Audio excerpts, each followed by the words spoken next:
Nvuddeyo today okusupportinga era okusecondinga Cindy. Ngenda kusecondinga Cindy officially olunaku lwa leero era ngenda kusaba baganda bange bonna abagaliza industry eno okudevelopinga obulungi okusecondinga Cindy ne Fina n'abalala be mulonze based on the obusobozi bwe bayina n'obumanyirivu bwe bayina. Obusobozi kiva kuba nti omuntu yeewaddeyo kyekisooka. Ekyokubiri ng'alina ebyetaagisa okukola bimwetaagisa okukola. Bwe ntunulamu nze nasooka kuvaayo nanyiga nnyo bwe baalanga elections, nagenda okulaba abakandidate bonna nga sibaagala ate nga tebali nze nasooka okuvaayo ne mbakuba. Navaayo ne nkuba Cindy agreeinga naye kubanga waliwo ebibadde tebyatereera bulungi tebyatambula, nenvaayo ne nkuba ne Saha King Saha bombi nga bwe baaliwo. Actually nendeeta ne candidate nensaba muganda wange Morris Kirya, which I did publicly. Morris nakkiriza, unfortunately nabanga ate apulinga out. Kati Morris Kirya wapulinga out, then netubanga obudde bwatuka nga nominations zino okuggwa ne tusigaza 2 horses. Horses ezebbiri, omu ye King Saha, omulala ye Cindy for the presidential. Kati we are left with no option okujjako okulondako kwabo ababiri. Of course ffenna twali tulina problem kwabo ababiri. Problem eriwo kwabo ababiri buli muntu agiinanga ye endowooza ye bwemuwa, naye kati tulina okuteeka endowooza entuufu ku mmeeza. Kwe kuvaayo Bebe Kulu ne ngamba okay, bombi nabadde sibeetaaga naye kati ndi mukomera nina okulondako omu ku bameka ku babiri. Era olunaku lwa leero officially nonzeko Cindy era nsaba abayimbi bonna abatrustinga oluguudo Bebe Kulu lwatambuddemu mu music industry ne byayiseemu n'okuba nti etuuse wano, mbasaba okunjoyininga tuddeyo buto mulowooze. Ensonga zange supporting sa Cindy ze zino. Ensonga esooka, Cindy bwe yali ajja mu office omundi ogwasooka yajja kukulembera na kusolvinga bizibu, teyajja kukolektinga bukyayi. Intention ye bwe yasalawo okujja okukulembera taamu ezo ze yasobola okukulembera emu n'ekitundu oba ebbiri, yajja n'omutima omulungi nga yagala kukulembera asobole okusolvinga ebizibu bye tulina. So office gye yayingira erina challenges z'amaanyi. Industry yaffe mwenna mugimanyi tebadde organized for a very long time. Okuorganizinga industry eno si kyangu. Buli muntu alina ekirowoozo kye n'ekiteeso kye mu bayimbi. Batono nnyo abafaanaganya endowooza mu ntambuza yaki ey'ebintu. So office eyetukulembera neebanga bw'ogiyingira ejjudde amaggwa si mangu. Kajjukira omuntu bw'abajja ye aba tamanyi. Kaakati ensonga ey'okubiri nenzijukira ne ŋŋamba Cindy ye president yekka mu bapresidenti abana abasembyeyo asobodde okutuusa ettawulo enkyafu. Baganda bange mwenna abayimbi abandaba, sibaganye okusupportinga Saha si kikyamu because it's a democratic right. Eno Uganda erina democracy, but ne democracy ono tusana ne tukozesa obwongo bwaffe bulungi, ne tujjawo sentiments ne tukozesa brain mu bintu bino. Bwe mutukubamu emabega before Cindy bapresidenti basatu ettawulo bakanyuganga nkanyuge kuba office eyo nzibu. Office nzibu, buli muntu ayagala okola ebintu mu ngeri ye. So mwalimu omuntu ne muvaamu ne muddamu omukyala Sophie Gombya, taamu teyagimala n'akanyuga nga bimutamye bimukoyesezza bimuleetera obukyayi biki. Sophie nankubira nga Sophie, office gye watwala si nnyangu. Museveni gwe basinga okuvuma, gwe basinga obutayagala, naye eggwanga alitambuza. naawe tambuza industry. Nakeera kumachanga Sofia Kanyuzi ne muganda wange nankubirako Waikibenda muntu mulamu nnyo mukakamu ate ali land. Waiki nakutuka n'amaggwa mu office eyo ne tawula enchafu paka Waiki naye bwe yalaba nti nno kiganye. Abayimbi si bangu bakulembera, buli muntu alowooza ebintu mu ngeri ye, ate nga buli muntu alina we yakoma mu kutegeera exactly ebintu bya music industry ne Uganda bwe bikola ki bwe bitambula best ku bwongo bwaki bwa buli muntu. Ne zireeta Cindy n'ayimirirawo. Cindy alina experience, tubadde ffenna ebbanga mu music industry. Kakati mu kugenda maaso Cindy ye amaggwa bwe gamufumitanga agafumita Waikibenda ne Sophie, ye Cindy yateekangawo plaster n'agenda maaso n'eriggwa lye. So nkiwanti nno kino ngenda kyogera openly nti abantu abakyawa Cindy bamukyawa lwa nsonga emu, beerabira nti nno byennyini bye baakola Sophie ne Waikibenda byennyini bye bakolani Cindy. Bagambanga nti Sophie babba ssente, Waikibenda babba ssente, era ne Cindy bagamba babba ki ssente. Bagamba Sophie tawuliriza, Waikibenda tawuliriza, kati era ne Cindy bagamba tawuliriza. Bagamba kino mbikula ki? Mbikula nti ebizibu biri byosanga mu office eyo byebiki byebimu. Okay? Naye give credit omuntu asobodde okusitula ettawulo eyo y'ebizibu, abalala gye basuulidde wakati mu kkubo ye n'agikola ki? N'agituusa. Ekisookera ddala Cindy nja kwebaza lwa nsonga nti despite ebikonde byaffe ffenna kuba nange nali mu bakuba, naye yasobola okutuusa ettawulo ku layini. Taamu yasooka ne tuyingira taamu ey'okubiri eyo mu COVID, era n'agenda mu maaso ng'akola ki?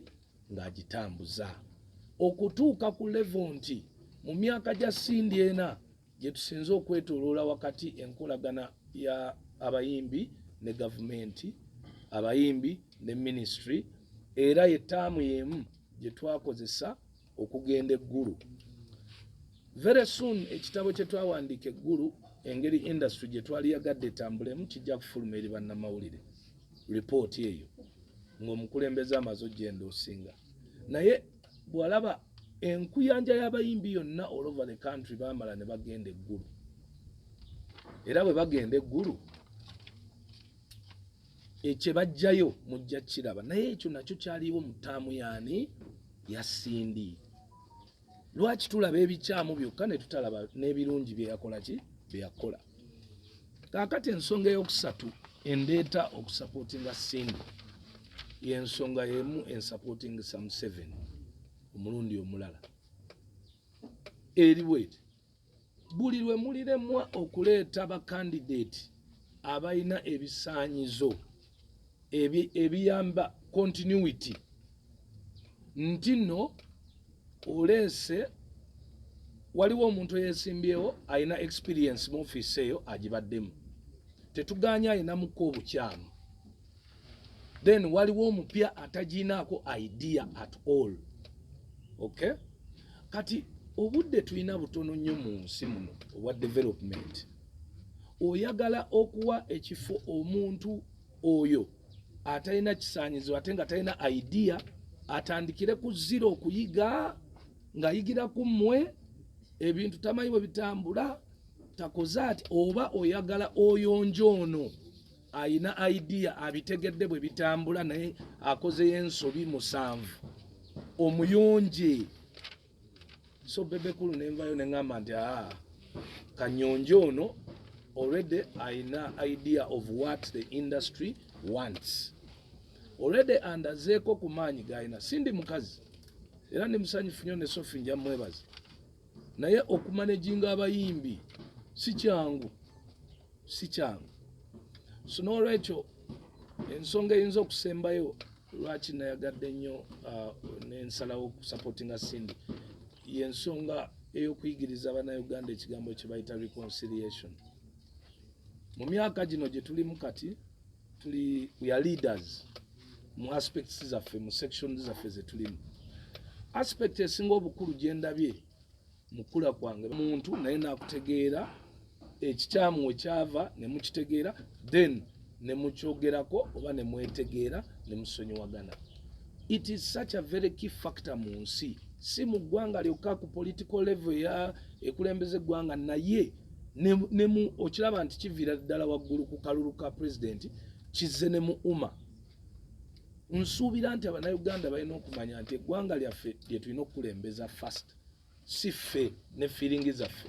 So bw'oba okulembeza eggwanga buli munnayuganda alina kuba equal. Tulina okweyagala, tulina okweyamba, tulina okwewabula. So ekigambo reconciliation bwe nakijjukira ne ŋŋamba reconciliation yeereeta unity. Sindi nankubira essimu. Bankubira essimu ne ŋŋamba Sindi ono tankubirangako ku ssimu myaka 3 kati ankubidde. Ne tunyumya. Sindi essimu yaginkubira ku ssaawa nga 4 nansanga we nali ngenda kuperforminga ku ssaawa 7 ogw'ekiro. Ne mpafominga ne twogera ne Sindi okuva ku ssaawa 8 paka saa 11 ey'okumakya. Oyo Sindi yakazaala Bebe. Naye ng'azze gye ndi wempafomingira ne twogera. Bwe naagera ne Sindi ne mugamba Sindi olina ebikyamu kino ne kino. Naye kiki ekikubisiza essimu ng'omanyi nti nze ndi mukambwe nnyo gy'oli ate saagala nonsense. Sindi n'agamba Rasta bali nsankunnyonnyole ontegeere. So ne tutula ne twogera. Twagenda na mmotoka twagenda okumala nga nzikakkanye nga ŋŋamba nti naye advice yange Sindi gyeri eri bwetu weetonde weetoowaze kubanga olina kye tunoonya obukozi n'amaanyi. Naye bw'obadde ng'onenyezebwako mu ofiisi gwe tolaze bwetoowaze omukulembeze awuliriza alaga obwetoowaze bye bitawaanya bali tebakulinaako personal issues. Okay? Bakwagala omaleyo qualities zaaki z'obukulembeze. Obukulembeze buzitowa. Kati bw'oba obwagala ng'ozzeeyo okuyimirirawo despite nti nno omanyi nti nno abasinga baagala gamba nti tebakuwa kalulu. Then otulaza amaanyi nti nno ki ofiisi eyo ogisobola era ogyagala. Kati weetonde ate tandika okutereeza. Wandika wansi ebyagenda wrong. Obiwandikire solution engeri banno gye bakola ki gye babyagala. Obiteeke mu kateeko ko k'ogenda okusomera ki abantu. So unity ovudde ku reconciliation nodda ku unity. Kitegeeza Sindi asobola okwetonda era tusuubira nti Sindi temuyinaako bayimbi baffe temuyinaako bukyayi bwe yeetonda atereeze eyo reconciliation eggwe. Reconciliation ereete unity ate tuddemu twegatte ffenna waki wamu. Kati unity eyo tutambule nga ki nga kitole. Sindi ne mu advice ne mugamba nti tosobola kutambuza office eyo bw'omu. Tambuza nga bwe weebuuza.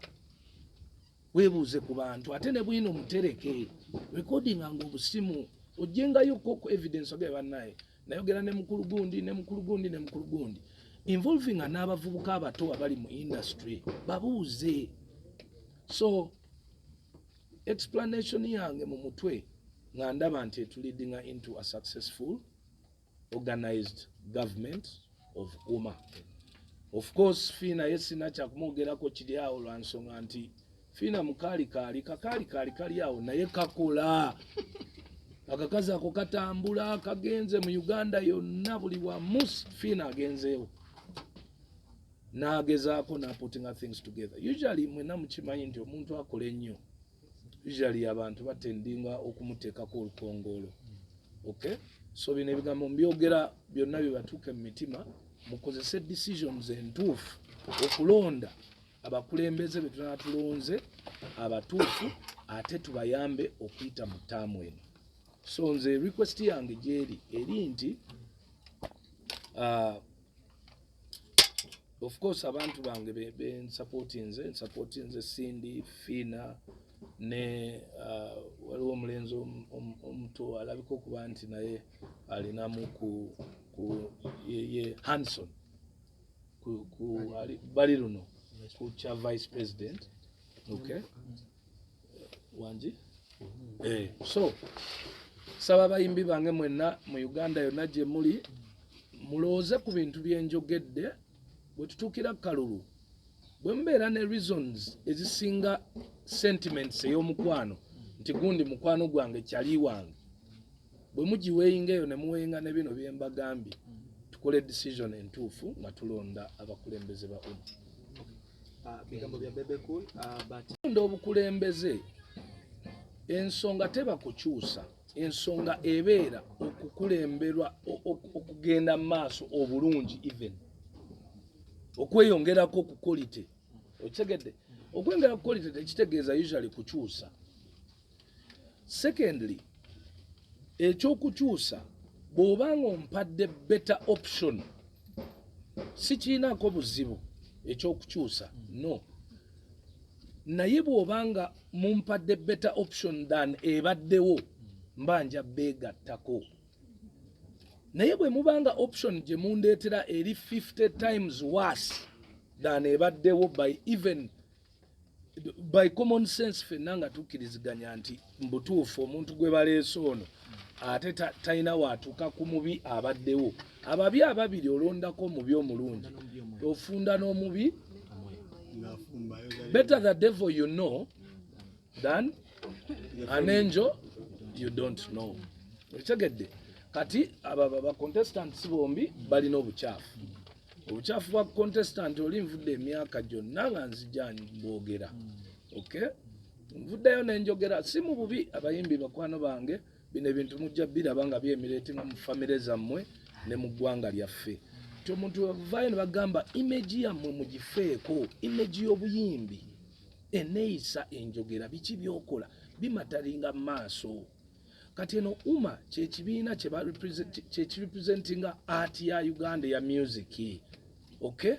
Mwe mulabe ekifaananyi ddala ddala kye musobola nammwe tuteeka mu maaso. Abanigeria ne bagamba nti eyo industry ya kabi, aba South Africa ne bagamba abo abasajja industry yaabwe bagyagala nnyo bagirwanirira. So ekifaananyi ekyo mukitunuulire. Sijja kwogera kubiddako kubanga aba contestants saagala kuddamu kusuula bigambo ebiyinza okusoundinga nga Bebe alumba. Sirumba naye njogera facts. Thank you, Uncle Bebe cool. The timing ovudde because brand yo nebbanga lyombadde mu business eno likusalawo kyamaanyi nnyo music industry. Akalulu kasembedde, presidential debate esembedde. Togezezzaako kukyusa mindset y'abalala babadde basalawo edda. And oyogera ku brand face because King Saha wetwaliyo ffenna nga bano bonna baaliyo yagamba ebiragalagala yabivaako and ye bwatyo bwafaanana. Time gyenviriddeyo kati eri okay. Because akalulu okasula mu kabox kitwala second. Ate tukyalina week, tukyalina ennaku eziwera. Katono nnyo abali Sanyu TV katono nnyo tweyongayo ne Afro Mobile application tukyalina omukulu big size Bebe cool intercooler bawazwe n'avuddeyo mu kuyimirira. Tuli ku NBS News ngeri okay obudde bwebo ebintu byenjogerako eno message esinkinga straight mu bwongo bw'omuntu, bwongo bwa buli muyimbi yenna amanyi what is important. Njogedde ku reconciliation, njogedde ku unity, njogedde ku experience, njogedde ku fact esinga obukulu nti mwebuuze lwaki ba presidents abasooka mu Sindi ettawulo baagikanyuganga.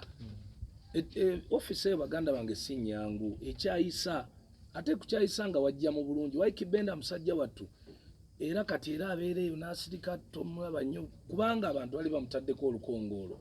Kyosonga ate yajja mu office kola ki kulembera kulaba nti agikolera bulungi. So when there are those sentiments, tetukozesa sentiments kulonda, tukozesa judgment y'obwongo ne capability yaki ey'omuntu. So ekya King Saha negatives zonna ziri obvious and open to everyone. Ekya Sindi negatives ziri open to everyone. Eza Sindi zibadde ziri created mu office.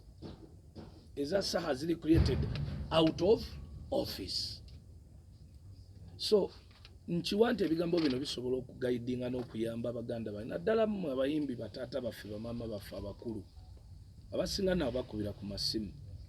Nenjogera nammwe ebintu bino tubijje mu kyali wange, ebintu bino tubizze mu ki mwalaali. It is for the good of the industry to choose the right leaders based on abali ku plate nga bwe mbagambye the change sali gifuddeko singa era nze naleeta Morris Kiria ne musaba unfortunately na pulling out. My intention was change but ate Morris bwavaamu tekineetaagisa mbu nina kugenda mu maaso na change ne bwe mba nteekawo kidomola. Apaana, I will stick to principles of finding the right leader, and if I weigh those two reasons zange nzibawadde ziri open and clear, buli omu musobola ogisalaasala bannamawulire mugiwa abantu, buli muyimbi asobola okulaba ebintu bino byenjogeddeko. Mpozi n'ekirala kyenja okugamba nti waliwo ebiri obvious kati UMA erina okukolagana ne gavumenti okusobola okugyayo sekita ya music. Programs za gavumenti zonna ziri written mu lulimi lwa Luzungu. Wetaga interpretation, si just kusoma booti naye interpretation, omanye ebintu okutegeera okitegeera, kubanga bw'obanga tonnakola decision eyo ojja kujja otunnyonnyola ffe ng'abayimbi Oluzungu olwo kye lutegeeza. Oluzungu lw'ebintu ebyo byonna byonna nga bwebira luli written waggulu. Era nnyigira nnyo aba Electoral Commission ne board okubanga temwateekawo nsalizo abeesimbawo ebintu bye balina okuba nabyo as qualities ebiri obvious. At least nga omuntu okuba nti alina we yakoma okusoma. Ekitegeeza abayimbi abasinga tebaali esimbyewo. Yes, si kyakuba nti buli muyimbi alina kwesimbawo, naye abeesimbawo badde balina ebisaanyizo. Ebisaanyizo kikulu. Omuntu yenna yali akutteko ku mukazi nga obanga omusango gwali gumukutteko mu kooti talina kola ki kwesimbawo. Omuntu yenna ataatuuka mu senior 6 talina kwesimbawo, kubanga oluzungu lwe twogerako oluli interpreted mu ministry ya tuli under gender. Luzungu lw'abantu abalwandiika biri waggulu. Kati ate olina obi interpretinga otunnyonnyole kiki kye bateesa, kati ate tukunnyonnyole mu Luganda ate olukyuse buto mu Luzungu ate muwandiike muzzeeyo kiki kye tuteesa. Si bya kusoma busomi ki. So if I weigh okusinziira ku bakandidate bange mwenna mumanyi answer gyekola ki gyeraga. Uncle Bebe Cool wano mu gundi owandiise n'ogamba nti twetaaga president, we need a president who can speak English for starters. Naye bonna ekyoluzungu kyoyogedde Cindy ayimba alina okulwogera, Saha ayimba n'okulwogera, Amon Maiwe n'endala ezifaananako bwe zityo zaali mu Luzungu bwe twali ku nomination day era yayogera mu Luzungu. Wano obadde otegeeza kise? Ndowooza ekyo maze okinnyonnyola nti you must be able to interpret, speak and interpret in English. Ate nga era ekyo interpretation is based on the level of education. Okay? Twagala obukulembeze bwaffe n'Abannayuganda abalaba leero baleme kulowooza nti bannange tukyali bakyali bya kyapiri. Tuvuddeyo kati tuli bantu bali responsible. Let us make responsible decisions. Ne effect ya kino kyokka kye twogerako kati kigenda kuyamba n'abayimbi abavaayo bamanye nti bannange sijja ku dropping out of school, kubanga mu maaso eyo nnyinza okwetaaga okwesimbawo ku Ministry of Finance nga nina erinnya nga mukwano gwange ye president, kubanga bwe siisome bajja kundaba bulala, ensi ejja kundaba buki bulala. Bwe nanywa ebiragalalagala nembeera nga nze nfaanana bulala kijja kwonona image yange. Office gye nnyinza okubanga buli muyimbi kati bayize nti bw'omala music ku myaka nga gye tuliko oyinza okuba nga otranspose odda mu business ki endala. Naye ekintu ekiyinza okulemesa business eyo bw'omulimu ogwo ekisookera ddala image, record track yo y'ebikolwa. So kino Bebe Cool kyayise okwogera ne bannamawulire, message gye nsendinga tegenda only ku balonzi abagenda okulonda Cindy ne Fina nani ne Saha. No, eno message egenda kubeera interpreted abayimbi industry etegeere nti kikulu nnyo okubeera okweyisa obulungi, okubeera ne image entuufu. Bebe, King Saha tugenda mutunuulira nnyo because obudde buno alese vibration yamannyo mu kalulu kano, but Moses Matovu, Jose Chameleone, Bobi Wine, Eddie Kenzo, naawe muli mpola tumaze amanyi nnyo mu music ono obudde buno abaana ku benkumenyedde bonna bayenda osinze kinsa olowooza bo babadde batyamu for this time kakati nsobola okugamba nti nno okukola ekintu ekituufu tekyetaaga bantu bangi kyetaaga omuntu ki omu mu nkulakulana y'eggwanga ne mu nkulakulana ya sectors mukkirize ng'omuntu ategeera ennyo ekintu okuba nti yakiridinga mu maaso